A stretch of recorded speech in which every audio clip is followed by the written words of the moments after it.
Hi everybody, it's Honest John again. Now, my father's generation is called the greatest generation, and with good reason. They literally saved the world.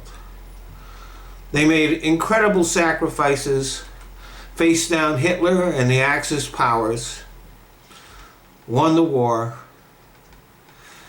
saved Europe, saved the world. After the war ended, they came back home and they went to work, aspiring to the American dream.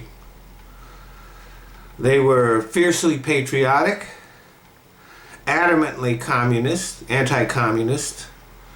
They were also drably conformist and never questioned authority.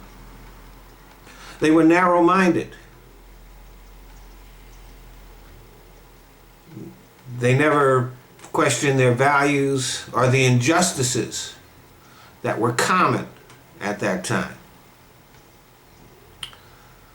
My generation rebelled against that. We grew our hair long and freaked out our parents. We despised conformity. We experimented with drugs, celebrated our sexuality, protested against the Vietnam War and racial injustice. Women burned their bras and demanded equality.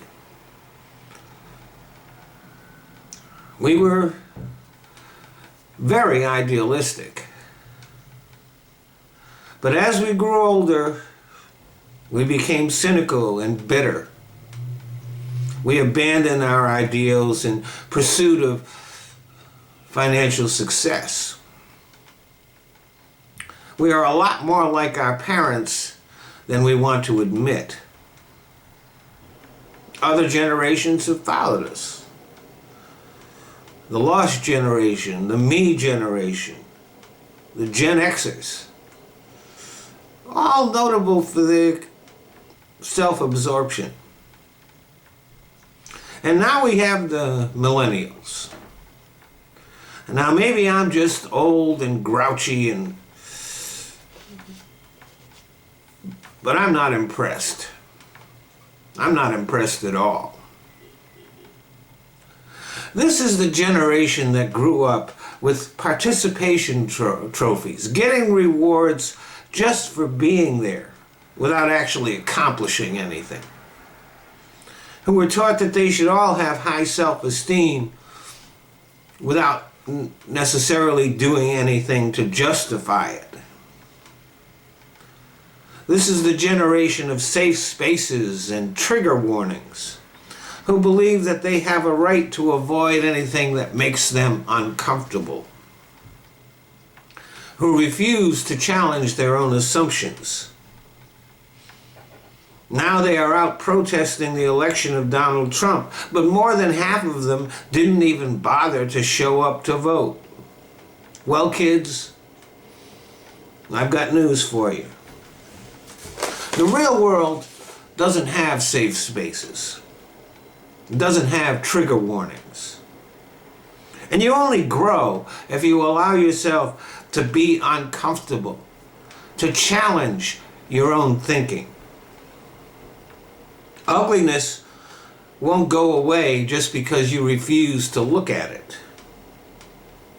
Self-esteem is bullshit without real accomplishment.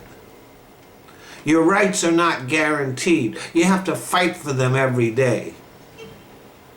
Wanting something is not enough. If you believe the world should be a certain way, you better damn well go out and make it happen. You might not like to hear this, but you have been weighed and found wanting. You were tested and you failed. Now you're young. You have lots of time to get your act together. But right now, for all of your self-esteem, you just ain't shit. Thanks for listening.